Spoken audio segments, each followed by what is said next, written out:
Computer of class 10th page number 2। Computer एक machine है, वो हमारे लिए बहुत सारे काम करती है। कंप्यूटर ने हमारी ज़िंदगी को काफ़ी आसान बना दिया। वो काम जो इंसान को पहले खुद करने पड़ते थे, आज कंप्यूटर उसके लिए बहुत सारे काम करता है। किसी बैंक में चले जाएं तो वहाँ पे जितने भी लोग हैं जिनके वहाँ पे अकाउंट बने हुए हैं, अकाउंट होल्डर्स, उन सब का रिकॉर्ड कंप्यूटर के ऊपर है। कितना कैश आया, कितना गया, सारी चीज़ों का रिकॉर्ड कंप्यूटर ने रखा है, जो कि पहले मैनुअल खातों में रखा जाता था। कंप्यूटर का अस्पतालों में इस्तेमाल है, स्कूलों में इस्तेमाल है। गर्ज़ के कंप्यूटर का इस्तेमाल हमारी ज़िंदगी के हर शोबे में है। कंप्यूटर ना सिर्फ ये हर शख्स इस्तेमाल कर रहा है, बल्कि कंप्यूटर का बड़े पैमाने पर इस्तेमाल हो रहा है। जैसे बड़ी बड़ी कंपनियां इस्तेमाल कर रही हैं। गूगल जो है, उन्होंने सुपर कंप्यूटर्स रखे हैं। कंप्यूटर्स इतनी बड़ी तादाद में डाटा को प्रोसेस करने की ताकत रखते हैं कि वो एक वक्त में पूरी दुनिया का डाटा प्रोसेस करने की सलाहियत भी रखते हैं। तो कंप्यूटर तो हमारे लिए छोटे बड़े बहुत सारे काम कर रहे हैं, जिससे हमारी बहुत सारी एनर्जी भी बचती है। लेकिन सोचने की बात यह है कि क्या कंप्यूटर ये खुदकार तरीके से अपने आप काम कर रहे हैं, क्या या उनसे कोई काम करवाया जा रहा है। तो ये हकीकत यह है कि कंप्यूटर खुद तो कुछ नहीं बना, इंसान ने इस डिवाइस को बनाया है। कंप्यूटर सोचने की ताकत तो रखता है, लेकिन ये ताकत तो इंसान ने इसको दी है। और कंप्यूटर जो कोई काम करता है वो हिदायत के मुताबिक काम करता है, जो हिदायत उसको करने के लिए कही गई। कंप्यूटर अपने आप में कुछ नहीं करता। कंप्यूटर इतना स्मार्ट नहीं है। कंप्यूटर सिर्फ उन्हीं इंस्ट्रक्शंस पे काम करता है जो इंस्ट्रक्शंस इसको दी जाती हैं। जो इंस्ट्रक्शन कोई एक तो नहीं दी जाती, हज़ारों इंस्ट्रक्शंस दी जाती हैं कंप्यूटर को काम करने के लिए। क्योंकि इसका जो प्रोसेसर है, जिसे कंप्यूटर का दिमाग भी कहते हैं, वो इतना तेज़ रफ्तार है कि ये 1 सेकंड के अंदर लाखों करोड़ों इंस्ट्रक्शंस जो है वो उसको उस पर अमल कर सकता है। तो हम इंस्ट्रक्शंस का जो एक सेट है, अ सेट ऑफ इंस्ट्रक्शंस, यानी उसमें बहुत सारी इंस्ट्रक्शंस शामिल होंगी। कोई एक इंस्ट्रक्शन भी शामिल हो सकती है। ज़्यादा इंस्ट्रक्शंस कंप्यूटर को देंगे किसी एक काम को करने के लिए।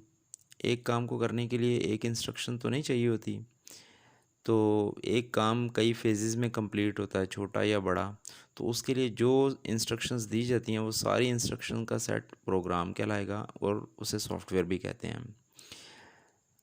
दूसरा, ये कंप्यूटर प्रोग्रामिंग, ये तो प्रोग्राम हो गया। प्रोग्राम या सॉफ्टवेयर किसे कहते हैं? प्रोग्राम या सॉफ्टवेयर वो सारी इंस्ट्रक्शंस जो कंप्यूटर को दी जाती हैं, उनको कलेक्टिवली उसका पूरा सेट जो है इंस्ट्रक्शंस का, उस सेट ऑफ इंस्ट्रक्शंस को प्रोग्राम कहेंगे, और उसी को सॉफ्टवेयर कहेंगे। कंप्यूटर प्रोग्रामिंग किसे कहते हैं? कंप्यूटर का प्रोग्राम लिखने का जो अमल है, the process of writing a computer program is known as computer programming. अब यह है कि कंप्यूटर प्रोग्रामिंग करेगा कौन? जो शख्स कंप्यूटर के ऊपर प्रोग्रामिंग करेगा या प्रोग्राम ये लिखेगा, उस शख्स को बोलते हैं कंप्यूटर प्रोग्रामर।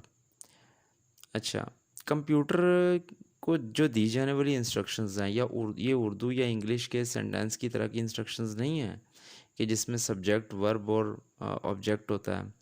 तो जो इसमें इंस्ट्रक्शंस जो है वो एक ख़ास पैटर्न के ऊपर होती हैं, और इसमें लैंग्वेज भी वो यूज़ नहीं की जाती जैसे उर्दू इंग्लिश लैंग्वेज होती है। इसमें जो लैंग्वेज है वो कंप्यूटर की लैंग्वेज है, और उसको कंप्यूटर तो समझ सकता है, लेकिन इंसान भी समझ सकता है। क्योंकि इंसान उसको समझेगा तो तब वो कंप्यूटर को वो अपनी बात समझा सकता है, और ये लैंग्वेज बनाई भी इंसानों ने ही है। तो ये एक ख़ास लैंग्वेज है, कंप्यूटर की लैंग्वेज, जिसमें कंप्यूटर इंस्ट्रक्शंस को सुनता है और उस पर अमल करता है। वो जो लैंग्वेज है, that is known as programming language. और ये वो लैंग्वेज है to communicate with the computer, जिसमें हम कंप्यूटर से अपनी इंस्ट्रक्शंस शेयर कर सकते हैं कि इन इंस्ट्रक्शंस पर काम करना है। जिस तरह बहुत सारी इंसानों ने ज़ुबानें बनाई हुई हैं बोलने वाली, उर्दू, इंग्लिश, फ़ारसी, अरबी, हिंदी, ये बहुत सारी ज़ुबानें हैं। तो इसी तरह कंप्यूटर की भी बहुत सारी ज़ुबानें डिज़ाइन की गई हैं। मुख्तलिफ़ कंपनियों ने मुख्तलिफ़ तरह की इसकी ज़ुबानें डिज़ाइन की हैं। Java, C, C plus plus, Visual Basic, dot net, ये जो सब जो लैंग्वेजेस हैं ये कंप्यूटर की लैंग्वेज हैं। ये कंप्यूटर से बात करने के लिए, कंप्यूटर को हिदायत देने के लिए और उससे अपनी मर्ज़ी का काम करवाने के लिए ये सब लैंग्वेजेस इस्तेमाल की जाती हैं। जब इसमें इन लैंग्वेजेस को कोई शख्स सीख लेगा तो वो प्रोग्रामर बन जाएगा और उसी के पास सलाहियत होगी कि वो प्रोग्राम लिख सके। जब वो प्रोग्राम लिखेगा तो इसे कंप्यूटर प्रोग्रामिंग कहेंगे। और अ, जब कोई प्रोग्राम में, जब किसी लैंग्वेज के अंदर इंस्ट्रक्शंस काफ़ी सारी लिख दी जाती हैं जिसके मुताबिक कंप्यूटर को काम करता है, तो ये जो इंस्ट्रक्शंस जो कंप्यूटर के किसी काम करने के लिए लिखी जाती हैं, ये इंस्ट्रक्शंस का जो सेट है that is known as program and it is also known as software.